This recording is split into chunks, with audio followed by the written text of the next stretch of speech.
السلام عليكم ورحمة الله وبركاته. الحمد لله رب العالمين وصلى الله وسلم على نبينا محمد وعلى آله وصحبه أجمعين. باب الرفق بالمملوك. عن أبي مسعود البدري رضي الله عنه أنه ضرب عبدا له فقال النبي صلى الله عليه وسلم: اعلم أبا مسعود إن الله أقدر عليك منك على هذا الغلام. قلت: هو حر لوجه الله تعالى. فقال: أما إنك لو لم تفعل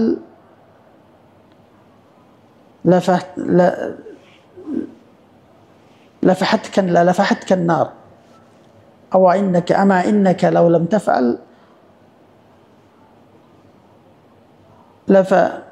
لفحتك النار أو لمسك النار كما قال عليه الصلاة والسلام। সম্মানিত দর্শক মণ্ডলী, আজকে আমি আপনাদের সামনে যে বিষয়টি উপস্থাপন করব সেটি হচ্ছে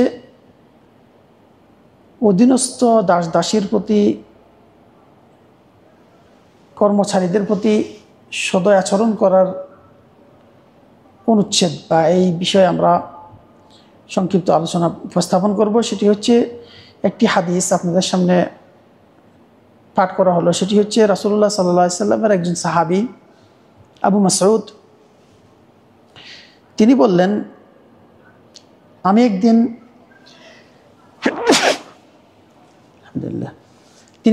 একদিন আমার একটা দাসকে মেরেছিলাম।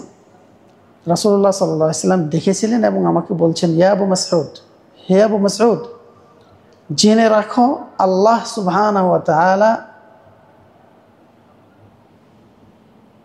তোমার চাইতে বেশি শক্তি রাখেন বা বেশি ক্ষমতাবান তোমার উপরে। তুমি যেমন এই দাসের উপরে শক্তি প্রয়োগ করছো, এর চাইতে আল্লাহ তাআলা তোমার উপরে বেশি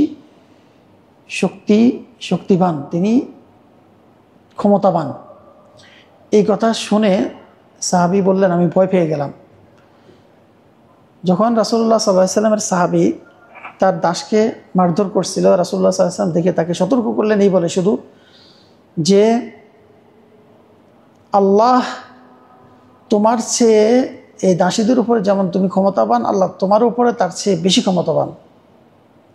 এটা একটা হুমকি। তখন সাথে সাথে সাহাবী বললেন, ইয়া রাসূলুল্লাহ, তিনি আল্লাহর রাস্তায় আল্লাহর জন্য আমি তাকে আজাদ করে দিলাম।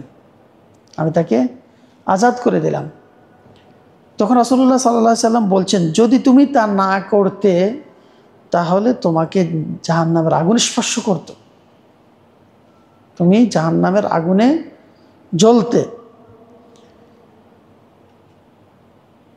তোমাকে ছুঁইত, জাহান্নামের আগুন তোমাকে স্পর্শ করত।